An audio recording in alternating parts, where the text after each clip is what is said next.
Hey, it's Mr. V here from Plainfield Central. I'm going to take you guys through Activity 1 and 2 review.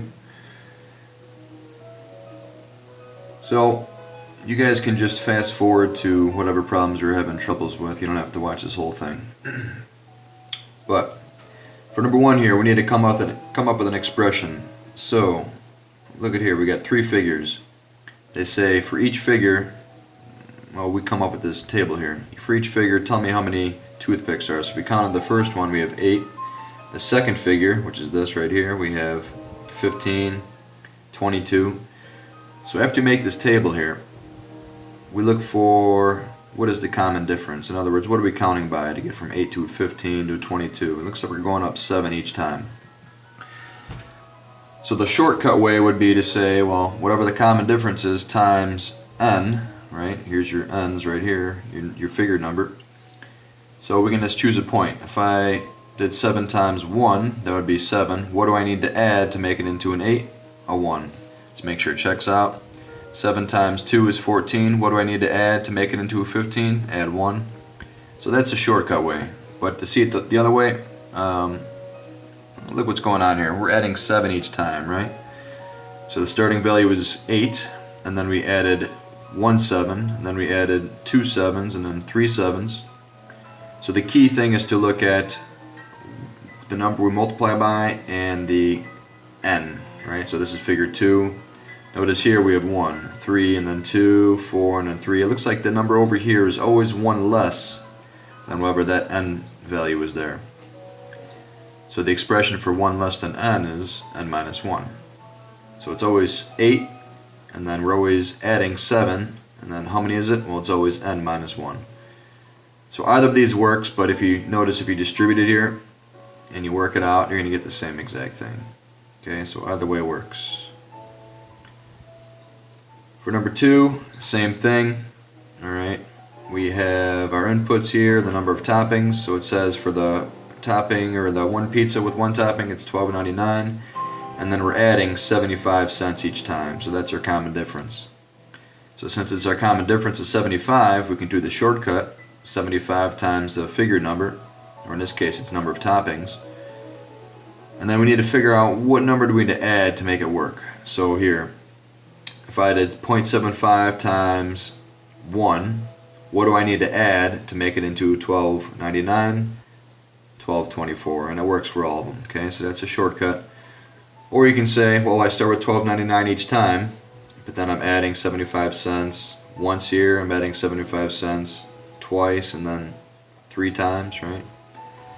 So once again, you notice the topping number, or the input here, and this number is always 1 less. So once again, it's going to be n minus 1. And then if we distributed that 75 cents, we would get this. So either way works. Okay, so we talked about these. The sequence, though, is just listing all the numbers there.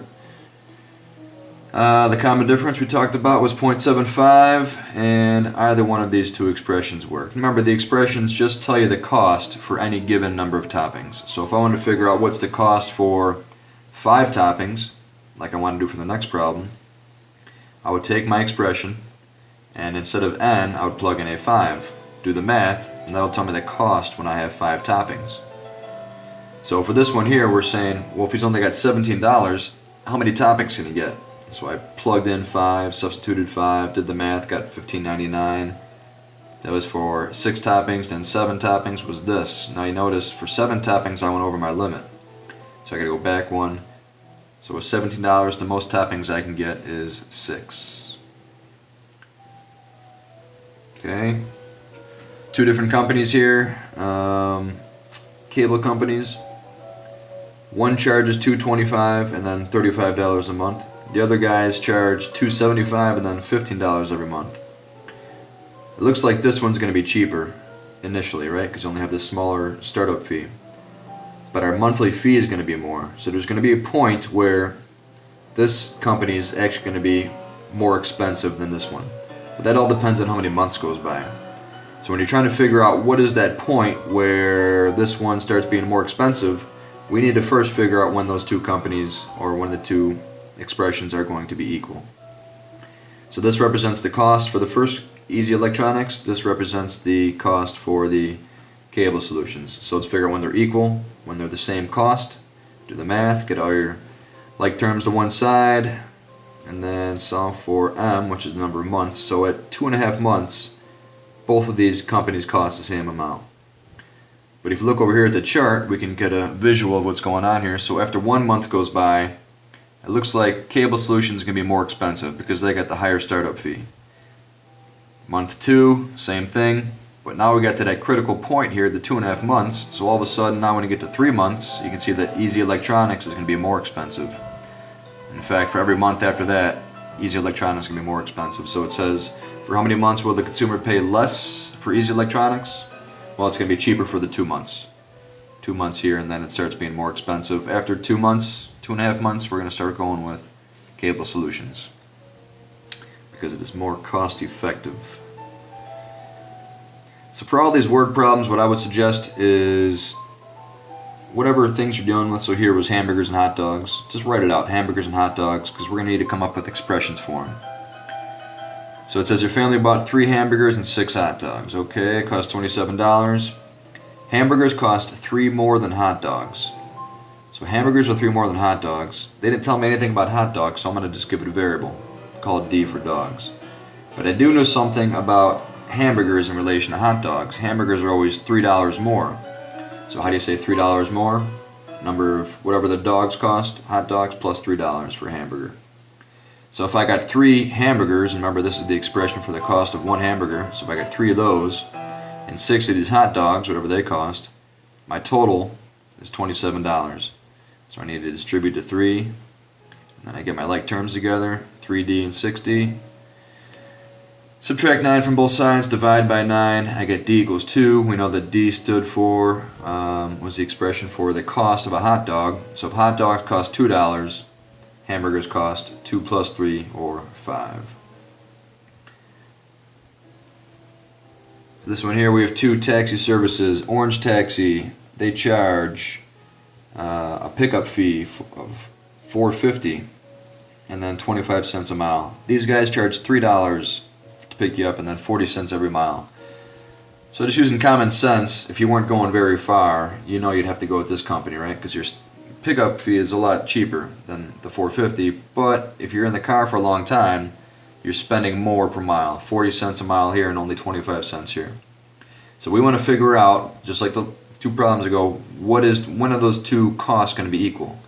And then we can figure out which one's going to be cheaper for any given number of miles. So, same thing, variables on both sides, bring them all to one side. Always bring it to the side that's more positive, so 0.25 and 0.4. 0.4 is more positive, talking about the coefficients on your variables. So to get rid of a 0.25m, subtract it from both sides, and then we need to isolate the variable term, subtract $3 from both sides, divide both sides by the coefficient. So 10 equals m. So that means at 10 miles, both of these fees, or both of these costs are going to be the same. So, when you drive for 10 miles, the cost for both companies will be the same. And obviously, anything below 10 miles, you're going to want to go with these guys, so it'll be cheaper.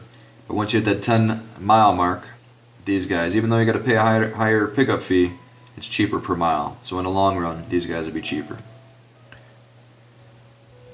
Okay, Steve and Susan worked at a pizza place for 20 hours, so we need expressions. It says Steve worked 2.5 hours more than Susan. So they told us something about Steve, but nothing about Susan. So we're going to give Susan the variable x, because I don't know how many hours she worked for. But I do know Steve worked for 2.5 hours more than Susan. Okay. So x stands for the amount of hours Susan worked. Steve is going to be whatever Susan worked, plus the 2.5. Okay. And then it says together, they worked a total, so we got to add them together, the 2 expressions, total 20 hours. So get your like terms together. Subtract 2.5 from both sides, divide by 2, and you get x equals 8.75, so Susan worked for 8.75 hours. And Steve, we know, worked for 2.5 hours more than that, so 11.25 hours. Alright, solving equations here. Remember, when we're solving an equation, all we're trying to do is get that variable all by itself, figure out what the value is there. We have a number outside parentheses we need to distribute. So 2x minus 6 equals 12. Add 6 to both sides. Divide both sides by 2, you get x equals 9. We can always double check our work by substituting our answer back in. So this would be 9 minus 3, which would be 6. 6 times 2 is indeed 12. We have a true statement, so I know that this was my solution. Okay, variables on both sides of the equation. So we need to get all the variables to one side. I look at the coefficients. 7's more positive than 3, so I bring all of the variable terms over here. To get rid of a positive 3x, I need to subtract 3x. Need to do it to both sides. And then we need to add 5 to both sides. Finally divide both sides by 4. X equals 5. When we're dealing with fractions, we could eliminate the denominators when we have an equation if we multiply both sides by the LCD. Remember, the LCD is you look at the denominators and you find all the prime factors. So here's 2 times 2, 3 and 5. So then the most 2's I have for any given term would be 2, so that's why it's 2 squared. And then I have a 3 and then a 5. You multiply these all together to get your LCD. This is the smallest number that all these numbers will divide into. So once you do that, you multiply everything by 60 essentially. So 60 divided by 2 is 30, 60 divided by 4 is 15. Then over here 60 divided by 3 is 20, but 20 times 2 is 40. 60 divided by 5 is 12. Once again, get your like terms to one side, or variable terms to one side. So bring them all to the right. Then add 12 to both sides, divide both sides by 10, you get the fraction 27 tenths. Or you can divide to get a decimal, 2.7. And the most complicated one here, the most steps, we need to distribute first. Notice when you distribute, you are going to free up some like terms. So negative 150 and negative 150 and 100 is going to make negative 50. And then we could get our variable terms to one side. 3 is more positive than negative 1, so they're all going to the right. Get rid of a negative x by adding x to both sides. And then isolate the variable term. Add 50 to both sides, divide both sides by 4. So you get the fraction 75 fourths, or 18.75. So now we're solving for k. So this is a literal equation, meaning we have two variables that are not the same. And when we solve for one of them, we solve just like we normally do. We isolate the variable term. So to get rid of a positive 7y, I would need to subtract 7y to make it go away. We have to do that to the other side as well. Now 20 minus 7y, I can't make that into a 13 or a 13y because those are not like terms. So 20 minus 7y is just 20 minus 7y. Now finally, to get k by itself, I need to divide by the coefficient, so divide by 2. If I divide the left side of the equation by 2, I need to divide the entire right side of the equation by 2. But remember, when we have terms on top, here we have two terms, each of those terms gets divided by that 2. So I could break it up like this and show that it's 20 divided by 2 and negative 7y divided by 2. The reason I would do that is because this simplifies to a 10. Okay, technically is this wrong? If you left it like this, no, but if you could simplify, we should always try to simplify. And last one here, to solve for d, we need to get d all by itself, so that 5 is going to have to go, the f's going to have to go. Let's get rid of that f on the bottom first. So we're going to multiply, since we're undoing division, we're going to multiply by f, because f divided by f is 1. So I multiply both sides by f, and then I need to divide both sides by this 5 here. So my final answer is going to be fc divided by 5 equals d. But normally when we solve for variable, we keep it on the left side. So by that symmetric property, we could flip-flop the left and right sides of the equation, and this would be your final answer. Alright, have a good day. Good luck on your quiz.